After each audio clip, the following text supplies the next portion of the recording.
Hello, Bibi. Hello, God. Thanks for being on the podcast today. I really appreciate it. Such a pleasure. Uh, so we already had such a nice chat now before I hit the record button. Bibi, would you like to introduce yourself? You do so many different things. Just in a nutshell, what is it that you do? So I guess most people would probably think of me as a poet, or I'm putting this in air Okay, quotes. inverted saying comments. I'm saying it as a poet, but poetry is not a financially sustaining career. So I have to do a bunch of other things just to stay alive. And among those things, I do a variety of writing, copywriting, more corporate things. Um, I write as a journalist for a variety of publications. I've written scripts for television shows, for films. Um, what else do I do? A lot of translation work. Well, that used to be the case. A lot of that work has been stolen Okay. by AI. Bots Hmm. are extremely good or becoming really good translators. So Hmm. a lot of that work has evaporated. But really, the way I think of it, I just do anything that my hands find to do um, in a given moment. So Hmm. whatever comes along and sounds like I might be able to do it, or it's sort of within my skill set, I say yes, and then I try to figure it out. Hmm. Thanks for that. Lots of keeping a lot of balls in the air at the same time. Trying and failing often, but yes,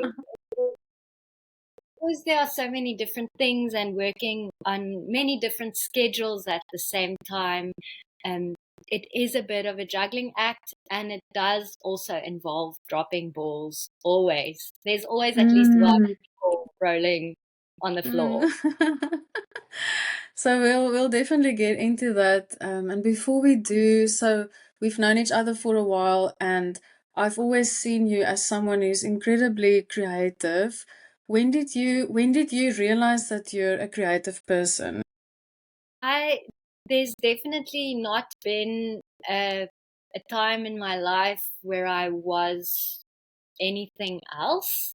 Um, I didn't think it was a special thing, or it was just the way I was. It was the way I always was.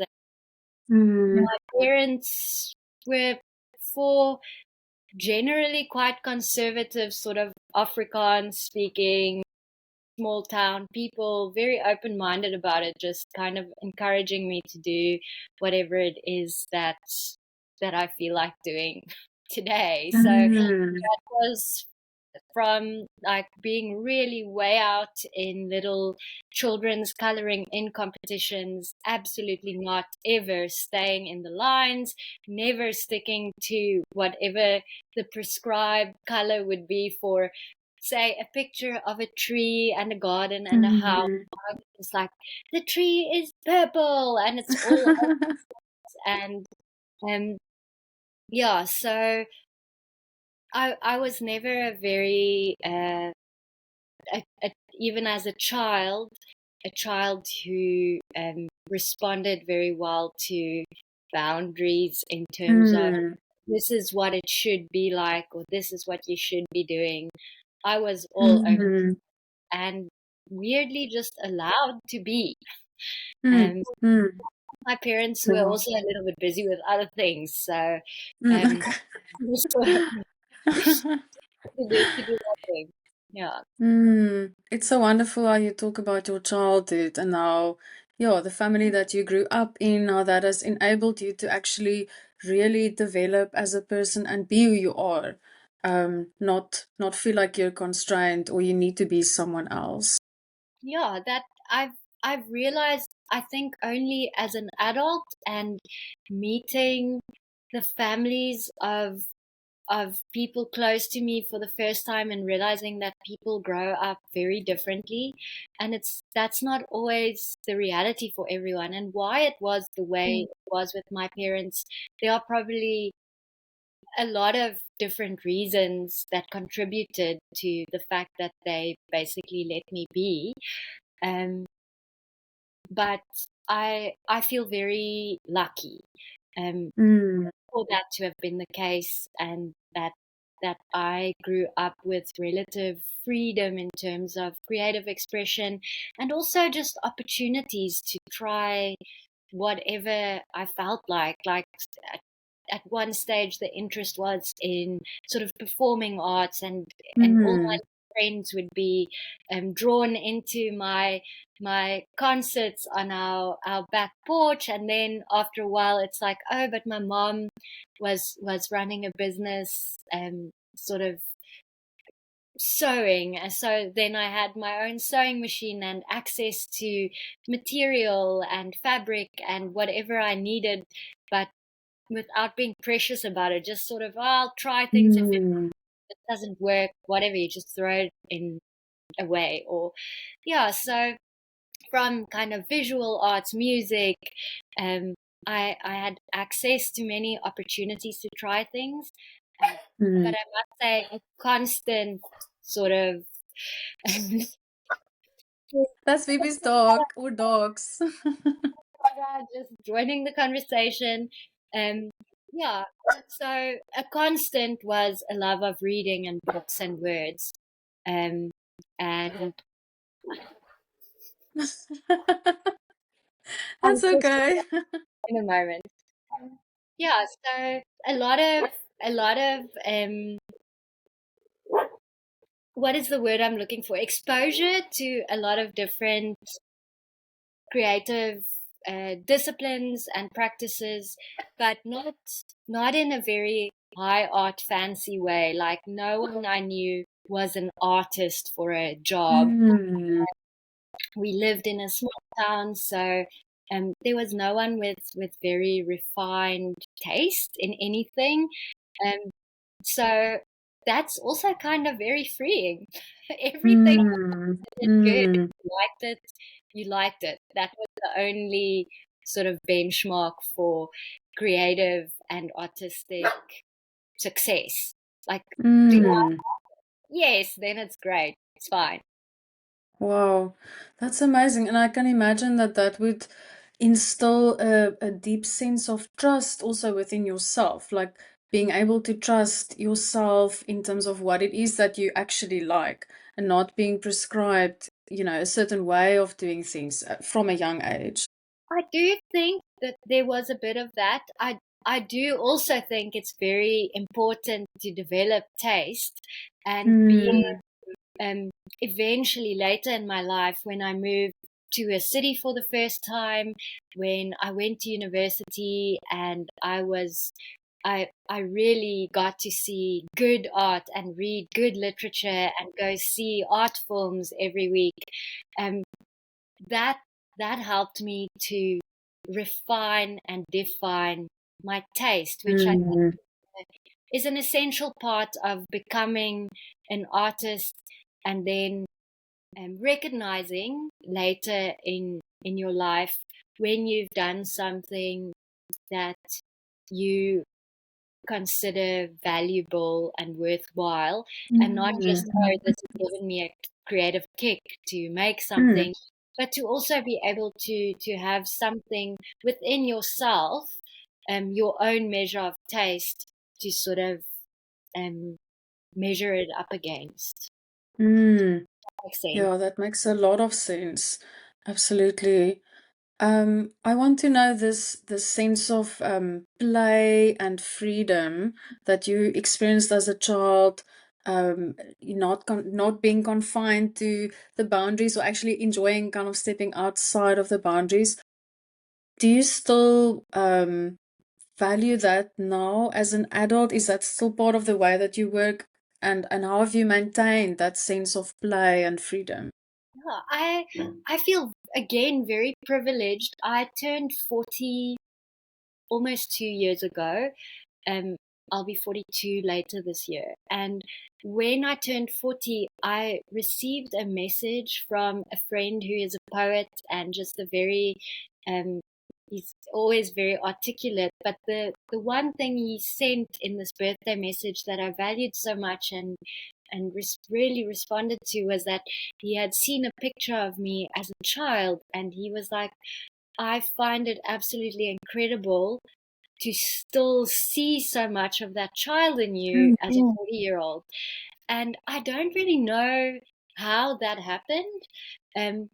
But it's just, that is just the way it's been for me, that there is a childlikeness that has just maintained itself, or Mm, has refused to grow up, has refused very stubbornly to give in to any form of, um, I almost want to say, influence and discipline and, just expectation, just mm, stubbornly refusing to be anything but what it is.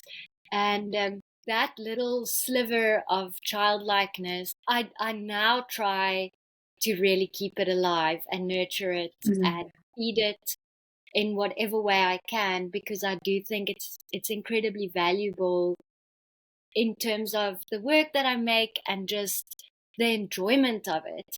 Because mm, another part of me did grow up to be an adult, and a mm, sort of people pleasing adult.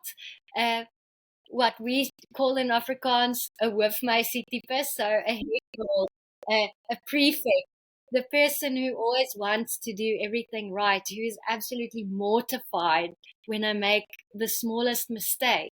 mm. So there's that, and then there's this other wild child part that I am so thankful is still with me, and that I can be conscious of her and really work at keeping her alive. What did it mean for you to get that message, to, for someone to actually notice that?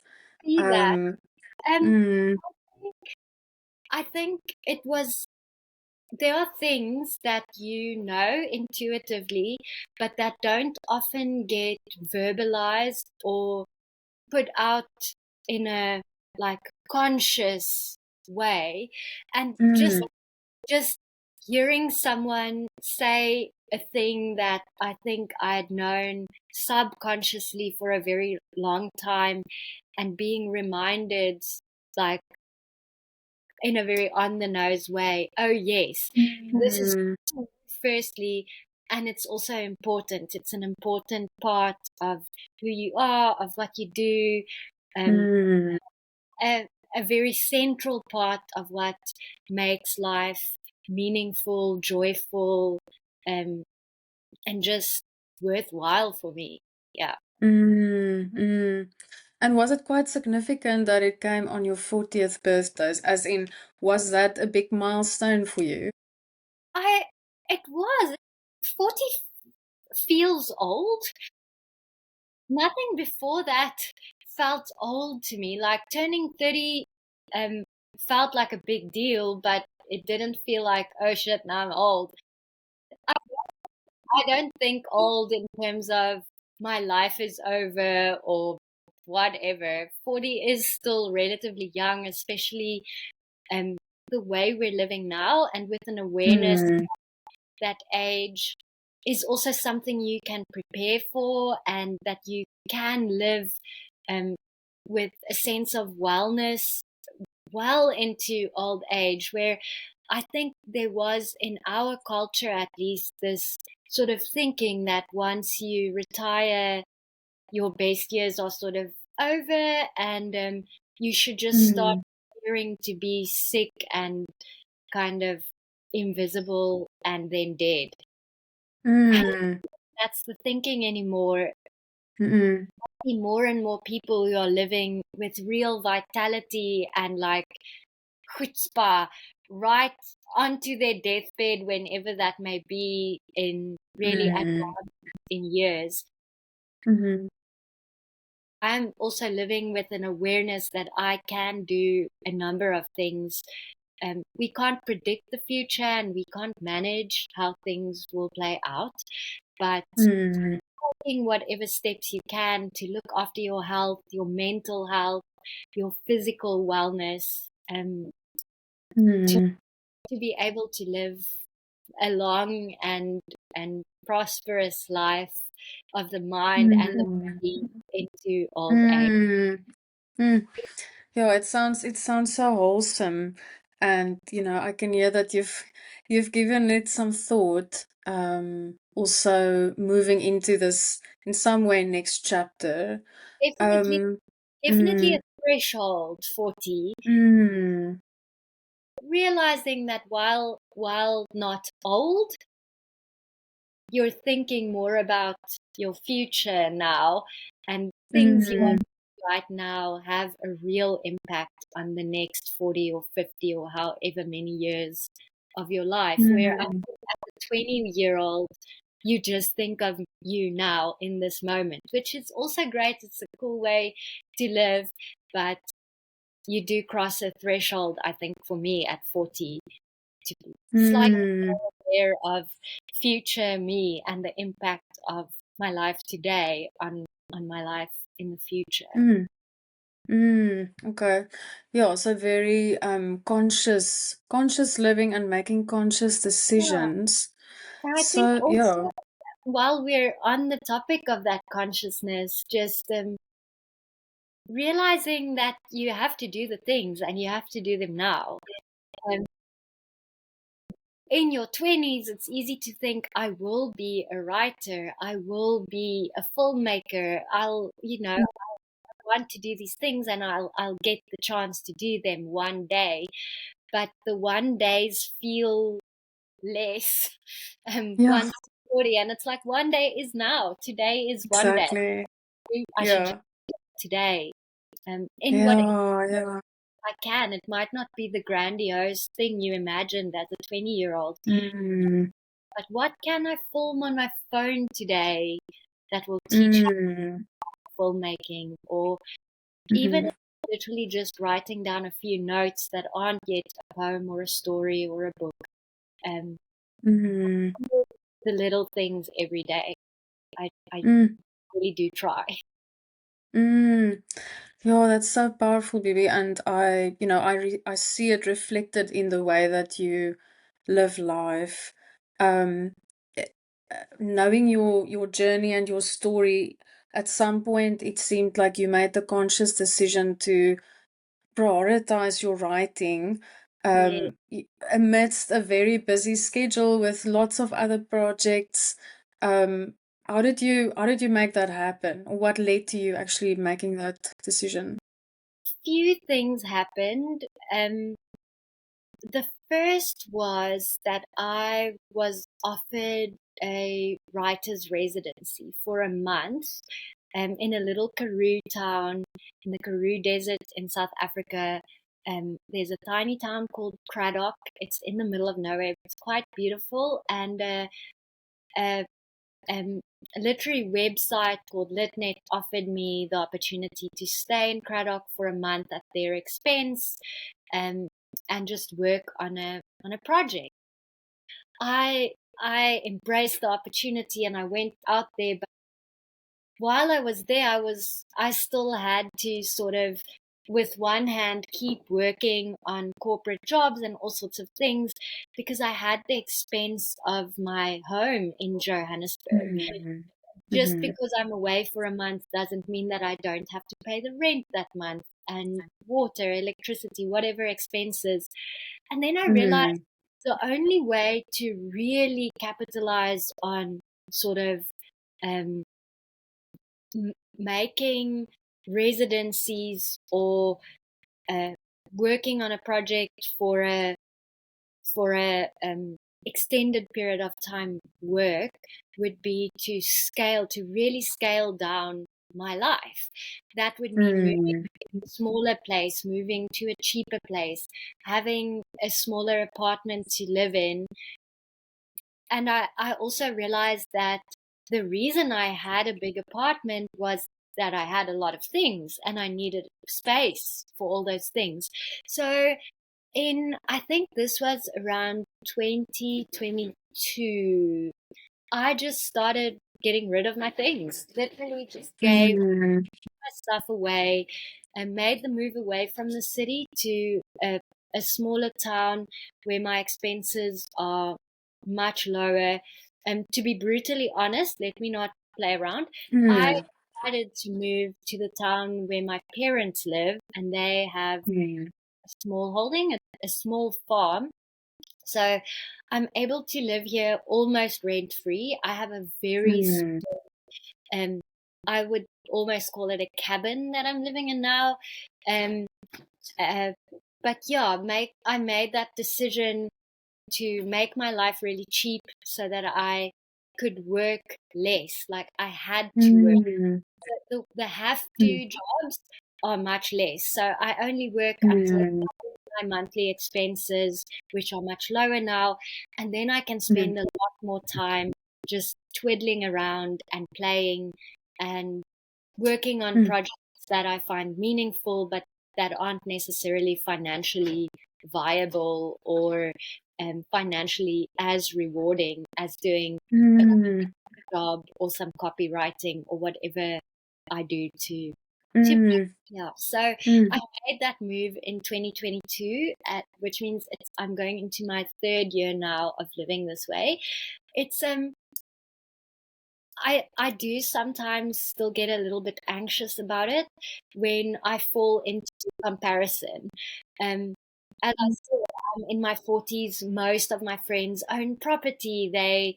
Um, you know, they're just living very different lives. They've made very different decisions and they've decided to prioritize different things. Um, but for me, prioritizing my life and my output as an artist has meant sort of giving up in a sense on the dream of many of those things um in the traditional sense of I could have stayed in a job and just kept sort of saving money for a home or whatever, but I've decided mm, to not do that. And that for me hasn't discounted me from that happening maybe one day in a different way. So if mm, um yeah, I don't know, really work very hard on a screenplay that you might be able to sell, um that could uh that could possibly make a significant amount of money later. But mm, banking on any of that. If it happens, it happens. mm, If it doesn't, it doesn't. Um, but for now, what I felt was important was to give myself an opportunity to just make work. And there are different ways mm, of doing that and bankrolling that, but this is the way that makes sense to me. mm. Thanks for sharing so honestly, Bibi. I think it could resonate with so many people, what you share. Yeah, Um, I don't think mm, everyone will have the opportunity to move to wherever their parents are, but the basic principle of scaling down and just mm, making your life cheaper is mm, something that I think is applicable to anyone, everyone. mm, mm. Whatever the situation is now, you can definitely scale it down. Mm. Do you think, because I'm sure, if a younger person, a person in their 20s perhaps, are listening to this episode, because I mean, you gained a lot of experience initially doing a lot of the corporate jobs, as having a busier life, and at this point in time, scaling down. Do you did you benefit from that in some way, and was the timing right for you? Absolutely. I do think it's all about timing and also about being ready to make the work that you want to commit yourself. Mm, I'm not even sure that in my 20s I would have known what it is that I wanted to do. It felt like there were so many options. So just to to give you a quick rundown, so I went to study fine arts and at the same time I completed a degree in languages because I wasn't entirely sure in which direction I was going to go. I knew it wouldn't have been making art for a living. Um, mhm, but so I wanted the languages to give me some more options, which then led to just, I started my career as a copywriter in radio. Um, when when I came back to, that was in New Zealand. When I came back to South Africa, I worked as an online journalist for a while. I went into print journalism. From print, I went into television, all sort of as a journalist with kind of an artsy background and base. And I think the big benefit of sort of a liberal arts education and studying fine art was just to give you um, a unique perspective on things. Like Mm, what was valued in journalism when I started out was just, does this person have a voice and a unique take on things, the type of work I mm, was doing. Um, and so the other thing that I did when I was young and could afford it was doing a lot of unpaid work or badly mm, paid work. Um, but I did put a stop to that later in my career when I had enough experience also to be able to afford to say no. Um, mm, need the experience. Um, I think it's fine to work for little or no compensation when the reward is the experience, when the experience mm, need. Um, mm, but once you've gained the experience and the experience is what you bring to a role, you should be compensated fairly. mm, So mm, I don't mm, I don't work for free now unless it's something I absolutely want to do. And I know that the project, that there is no, it's not a matter of someone is withholding cash that's piled up. There is mm, no money. Then I will mm, sometimes still do things for free. Um, mm, yeah, but I think the point I'm trying to make is just that I was kind of intuitive in feeling out where I was in my career and what it was that I needed. And early on, it was experience, and I didn't feel I needed that much money. And money is never mm, a great motivator to me. It does cause me anxiety, um, but I never feel like I need a lot of money. I just need enough to get by. So I'm not mm, motivated by the thought of being rich. mm, Sort of getting by is a strong motivator and anxiety. But to mm. get by, you actually don't need that much, is what I've also learned. Yeah. Mm. Thanks, Bibi. Wow, I'm just it's just wonderful to hear or to see or to listen to your journey and all the different steps and how your thinking around saying yes or no to a project has changed or shifted depending on where you were in your stage of life, really. I Um, don't think there's a one yeah. size fits all rule about things like that. Mm, And I think it's really important to develop your intuition about people also. mm, Um, absolutely. yeah. Who are you saying yes to? Why are you saying yes to Mm, them? What is that mm, experience been like working with someone? If it's a wonderful working experience, you might be willing to work again for that same person um, for mm, less next time just because it was pain free, stress free. Whereas mm, if I know working on your project is going to tax me, I add that tax to the fee that I'm charging. mm, Um, mm, and I think mhm. that's only fair. Yeah. Yeah. Yeah, so in some way being very conscious of your energy, where you're Absolutely. expending energy. Absolutely. Um, Yeah. mm. So the shift that you made and kind of where you are now, both geographically or physically in terms of your environment, and then also the kind of projects that you're taking on and your own creative work. What has been the impact of that on your well-being? I I'll start with the actual physical environment. So I live in an area called the Oeverberg. Um, sort of coastal and beautiful. We live on a farm. It's really quiet. And I think the impact has been tremendous just on it's physically done Mm, miracles for me. I think it's my mm, whole um nervous system is calm. mm, I've noticed like literally I'm in the middle of a stressful situation or someone saying something that in a call or a meeting that might otherwise upset me, and I can literally just lift my eyes to the horizon mm, and see the way the sun is falling um, on a tree and come back to calm and just go, it's not ideal, but I'm not letting anyone's nonsense um discombobulate me. I'm mm, really in a very centered and calm um season, I think. But I think a lot of it mm, has to do with the environment.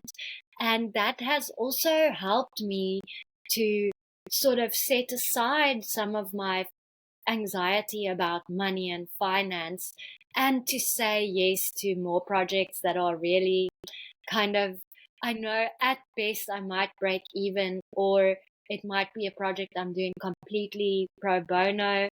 Um, mm, then I'm able to take on a little bit more on the side to bankroll this project that mm, I pour my heart and soul into for no money. But mm, I keep it together and stay calm because I'm in a nice environment, and I also feel really good about the the heart and soul work I'm doing. Um, it's mm, energizing me to do this other stuff that I don't really care about, but that pays well. mm, mm, So yeah, this has been a year, especially this year so far. We're about a quarter of a way into the year, almost a third of a way into the year, but it's mm, a lot of really exciting and interesting little projects that have been zero financially um yeah beneficial to me. They've literally mm, been like, oh, this is interesting, I've not done this before, I'm going to try this thing, or this is this pays really badly, but it's giving me an opportunity to blow some new life into an old project or whatever. mm, mm, Saying, being able to say yes to interestingness, um, mm, because of my setup has been very rewarding. mm. Wow.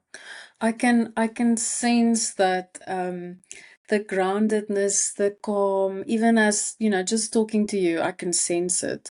And it's incredible to hear the impact of the environment as well as, yeah, what it's enabled you in terms of what you can say what yes and what you can say no to, and recognizing that the way we reap a benefit is not only in the No. financial side of things, it's in all these other ways, like you say, following your curiosity, feeling really engaged in a project. It's giving back in so many other ways. Yeah, and what is also interesting is that sometimes a surprising little financial reward will just turn up. So I said to a project that was quite time consuming. I didn't realize how time consuming it was.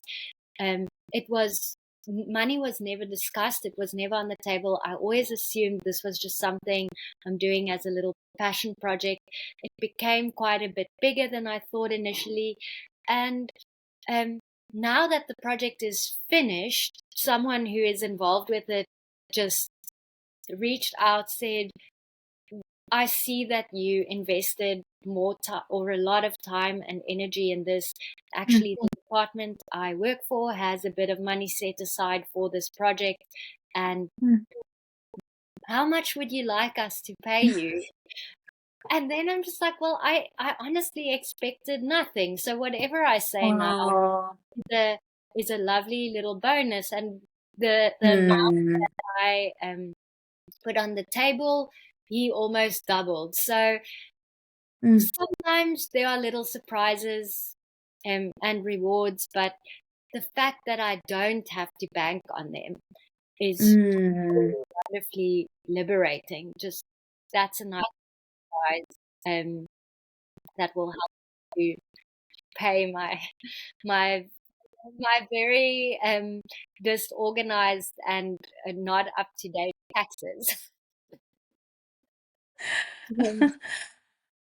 So I wanted to ask you about um yeah, we spoke about all the different projects that you have, and you often work on many different things at the same time, many balls in the air. How do you keep track of all of the things that you're busy with, all the different deadlines? What's You your see that? system? Glad you're asking because I have a new system now. So I think my flaw, my biggest flaw, is saying yes to too many things at the same time. So my new system is this. It's a little it's a little it's not a spreadsheet. I don't touch a spreadsheet. It's a bunch of little different colored blocks that I have on my computer. So it's one document. The title of the document is Bibi is an organized bitch. And the way I organize it is just um so uh I have 5 rows of 4 blocks, and the blocks at the very bottom of this little sheet are permanently filled. So there's one that is Mm, for writing fiction, one that's for writing poetry, one that so like one that's for writing a children's book, one for mm. writing. I can't even remember what the fourth one is, but these sort of long-term projects that I always feel. Oh, the last one is reading for life, just reading things. Mm, So what I'd add in that block is just this, and this book. I need to get around to them. I really want to read them. It's not for work. mm, It's not for a festival I'm organizing. Just I want to read these books. And this is one step I can take to work on the children's book I have in mind. This is one mm, story I can work on now because I want to teach myself to write fiction. And in terms of poetry, this is the big project that I'm kind of building on. So those 4 blocks at the bottom are always populated with those same. mm, So that leaves me 16 of 20 blocks top to populate with whatever else is going on. If 20 mm, blocks are full of projects, I'm not allowed to say yes to anything new until I've cleared a block.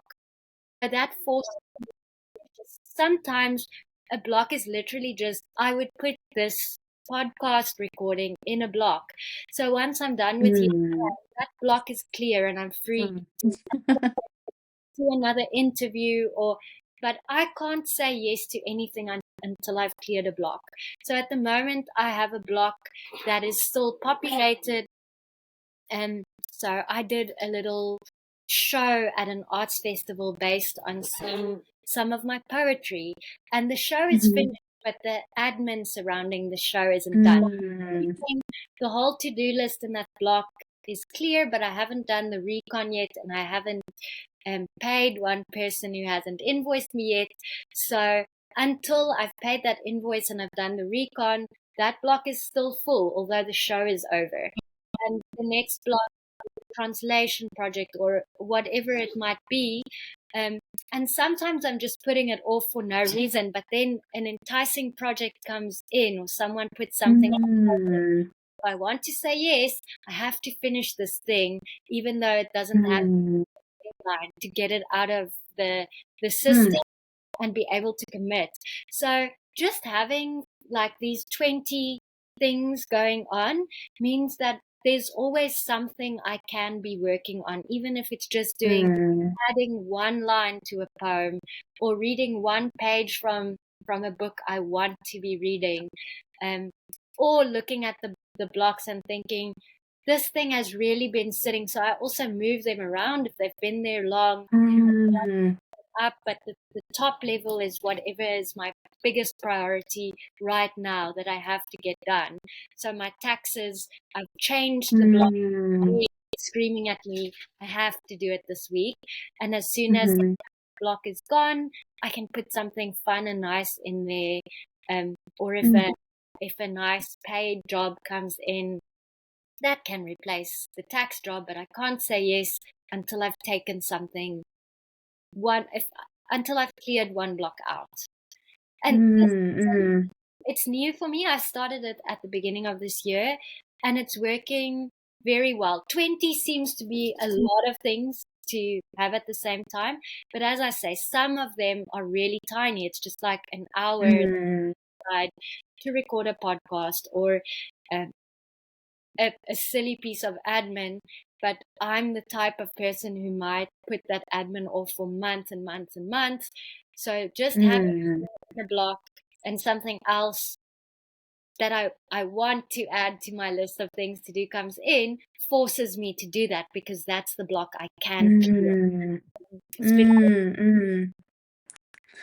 I think that's fantastic. I love how it's a visual tool. You know, it's something that you can see visually. I love how you can move the different blocks around. You can change the color.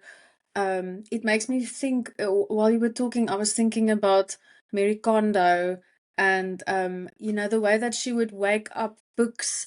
Like she takes down the books from the bookshelves, and then the moment you kind of dust off the book, it's almost like you're waking it up. And in some way, it reminded me of that. Like if it's this style project or this mundane task that you're actually not as interested in doing, if you know that there's this other project you want to work on, it gives you that motivation or that just to drive to get it done. get it done. And I think it also just interestingly enough relates to scaling down your stuff. Um, Yeah. Sort of having fewer blocks of things around you, but things that actually reflect your life, reflect the things you want to be doing, the things you want to be Mm, paying attention to. Um, so it's a mm, bit like organizing your kitchen um, cupboards so that the food you want to be eating is within reach, and that the stuff you should mm, isn't there. So getting rid of a lot mm, of stuff has also helped me to prioritize the things.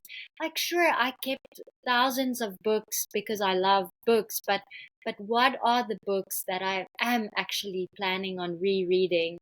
Otherwise, a mm, book might be worth much more to someone else who might read it, or keeping a lot of academic stuff that I just, when I really thought about it, was like, no, I've my career has gone in a different direction now, and if mm, one day I do want to revive my old academic dreams, I can find all this stuff online or in a library again. I'm not mm, allow it to sit around and sort of take up space in my life that could mm. be taken up by things that I really do want to do right now. So yes, simplifying your environment to reflect your actual life.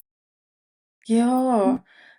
There's this theme of again an intentionality and what you said in the beginning around knowing that one day is now, and Yeah, then making very conscious decisions, and at the same time decluttering, simplifying not only your environment but also your, in some way, your mental space, the things that actually take up space in terms of the projects that you're working on. um so it's very much interconnected, all these different things. absolutely. I'm trying to not open this document with all my projects and just thinking, what is it that I'm working on at the moment? And as I'm sitting here with you, I actually have no idea. I know if I'm quiet for a minute, I will remember. I actually do have literally 20 projects that I have to pay attention to, and some of them are quite urgent, but I'm very calm about it, because I do feel Hmm. like I have a handle on them. I can literally open this thing up and see a bird's eye view of everything that's going Mm, on, and like little micro to-do lists for everything. So mm, in the mm, morning, I can have a look, I can reprioritize, I can move things around, I can plan my day around sort of everything that's going on, and making space for what I feel like doing. So I just think it's mm, a very nice balance of stuff that's really important and I have to do them, and mm, giving a little bit of space for, yes, but today, this is what mm, I do. mhm. Do you think that's important for creatives or artists in general, like actually having that element of space?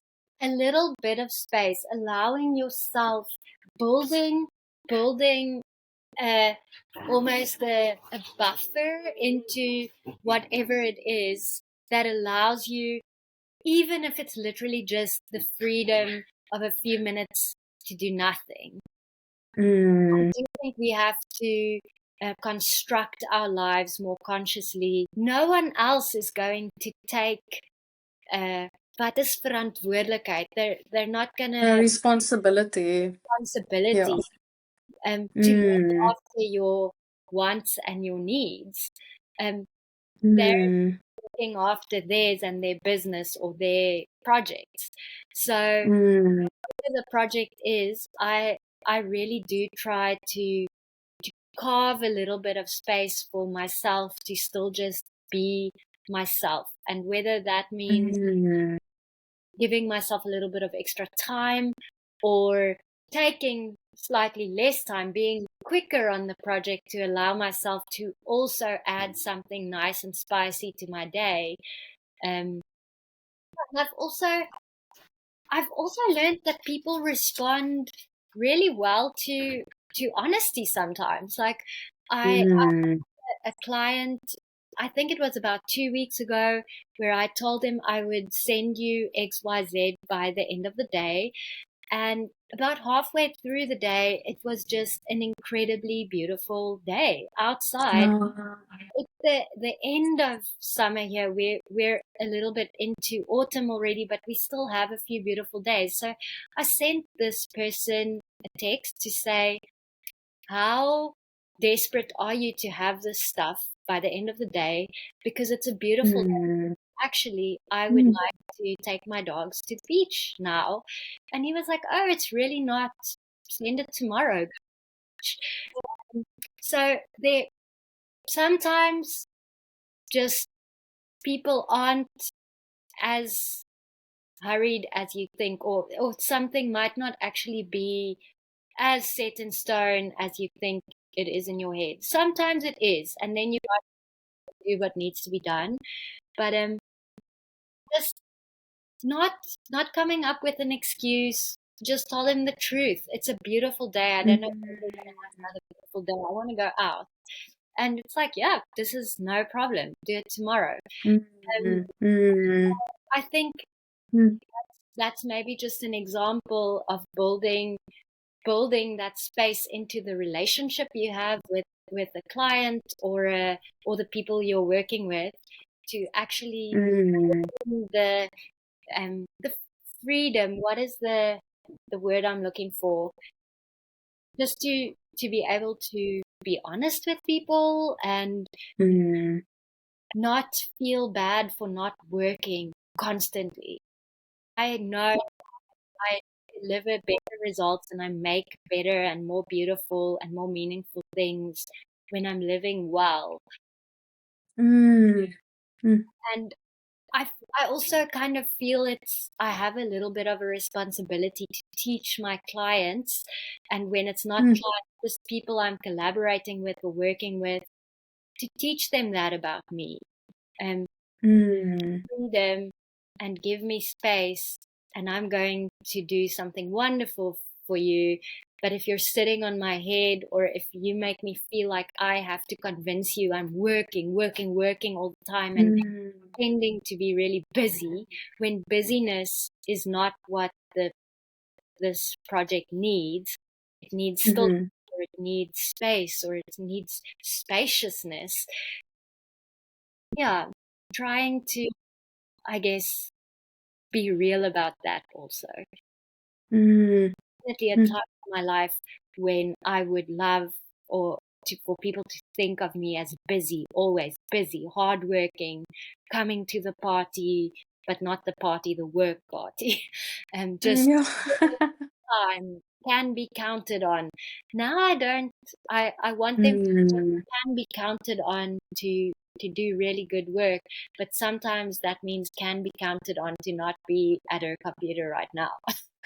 Wow, Bibi, so much wisdom and um yeah, I'm actually just taking in what you're sharing.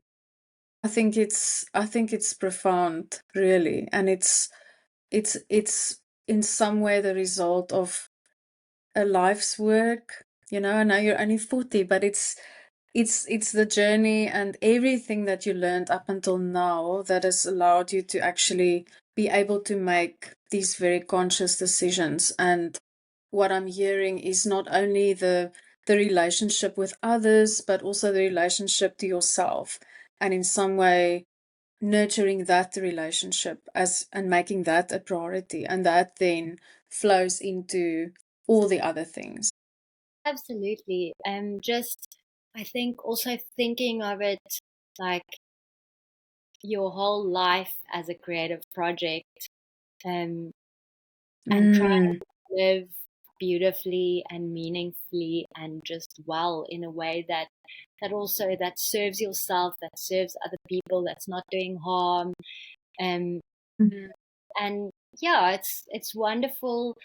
I think a lot of the stuff that I have learned that was more specifically sort of trying to learn how to do X, Y, Z thing in a creative context, learning how to write this thing, learning how to make this thing, learning how to film this thing.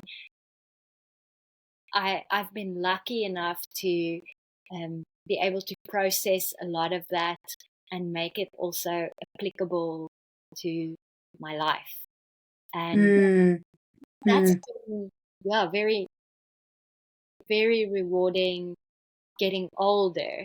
Um, to be able to glean so much from creative work, and to plow it back into just creative life.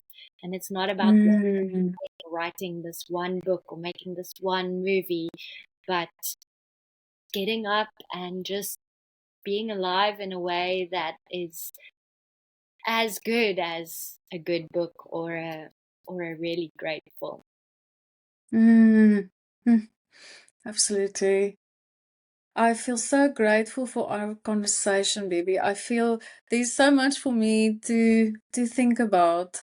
And it's been wonderful to have this conversation with you now in the place that you're in.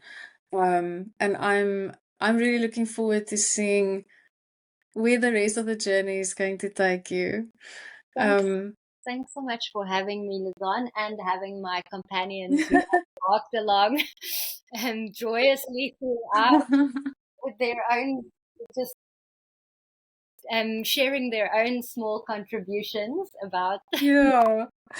yeah. It's lovely to have all of you on the episode. Is there anything you want to add, Bibi, sort of in closing? Maybe for someone listening to the podcast who's at an earlier stage in their career. So I think find voices and people who nourish you. And for me, one very liberating, just if I can recommend one book, for Yes. like I'm sure many of your guests have said it, Lizanne, but Elizabeth Gilbert's Big Mm, Magic has been a yes. companion, a life-changing companion to me since I first read it. I have a hard copy, I have an audio book. I would sometimes just put a random piece of it, turn it on, take a walk around. But I find a lot of nourishment from from that book and from her approach to life. But then a lot Mm, of other similar books that kind of just, there's a lot to learn from other people and how other people are doing it. And mm, so more recently, I've been really immersed in a book called The Work of Art. The writer okay. is Adam Moss. Um, and Mm, John is just compiled. He did beautiful interviews with a bunch of artists in that work in so mm, many different um, disciplines. So from filmmakers to fine artists, photographers, recording artists, mm, songwriters, actors, just any and everything you can think of, and sort of selected one project that he discusses with them. How did it come about? What was the creative process? mm, I learned so much from that book. So I'm I've I've gone through it once. I've just put it aside for a bit, and I cannot wait. I think next month I'll just dip straight back into it again, um, to sort of go reread everything and actually take notes of the way other people have um, approached their art and have made it possible for themselves to have a life, even though mm, they might have chosen a career like I did in poetry that is unconventional in terms of um, a financial model that makes it um, sustainable. Yeah, mm. Thanks for that tip, baby. I can just add that I'm also a big Elizabeth Gilbert fan, and I actually reread Big Magic last year, and it was really interesting for me to read it again a few years later and notice what stands out to me now, which was very different from reading it previously. And I've not come across this other book, so I'll definitely add it to my reading list. absolutely. Lizanne, it's been such a Yeah. pleasure. Thank you. Thank you so much. Really appreciate it, Bibi. Thank you.